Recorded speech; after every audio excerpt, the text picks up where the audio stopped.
Hello everyone! So for today's video guys, narito po ako ngayon sa tanim na puno ng lansones ng aking tita. And as you can see here, kung mapapansin nyo guys, naunahan na naman tayo ng mga hindi ka nais-nais na mga taong nangunguha lang ng hindi kanila tanim, di ba?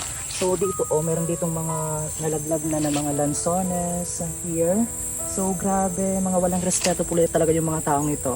But hey, there's more. After po kasi nilang makapanguha guys ng mga lansones here, tingnan niyo kung ano pa yung ginawa niya. Dumumi siya, tapos inilagay niya dito sa may puno ng lansones yung sariling dumi niya. Napaka-bastos, napaka-unethical at saka napaka-unprofessional po talaga ng gumawa nito. Siyempre, sino ba naman yung gagawa nito kundi yung nanguha lang dito, di ba? So after niya makapanguha nito guys, ganito pa yung ginawa niya, di ba? Grabe talaga guys, no? Hindi ko po talaga akalain na may mga tao pa po talaga na kayang gawin yung mga bagay na ito, napaka hindi kaaya-aya, tapos halatang walang pinag-aralan yung gumawa nito. Kasi di ba instead na nakapanguha na siya ng lansones ng hindi kanyang tanim, di umuwi na lang siya tsaka magpakasaya. But after all, instead na umalis na lang siya, yung ginawa niya is dumumi pa po talaga siya, tapos yung dumi niya ay iniwan niya pa talaga dito, nagbakas pa po talaga siya ng marka. Para ano? Para hindi makapanguha yung iba, or yan, for sure, yan po yung kanyang pinaka number one purpose. Pero grabe, napaka-bastos niya po talaga, tsaka napaka-unprofessional po talaga ng tao na yon. So grabe, tingnan nyo guys, nilalangaw na siya. Pasintabi po talaga sa lahat ng mga kumakain po dyan, at saka sa lahat ng mga nanonood po sa atin.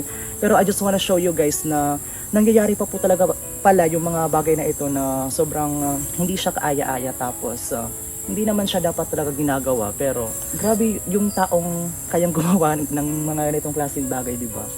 Sobrang hindi ko alam kung anong pumapasok sa isip niya, or sadyang makasarili, or ano lang po talaga siya, sakim sa lahat ng mga bagay-bagay. Grabe, napaka-unethical po talaga ng gumawa nito. Tingnan niyo, hindi niya man madadala yung mga yung mga bunga na yan sa langit. Pero sobrang natatawa talaga ako sa part na ito guys.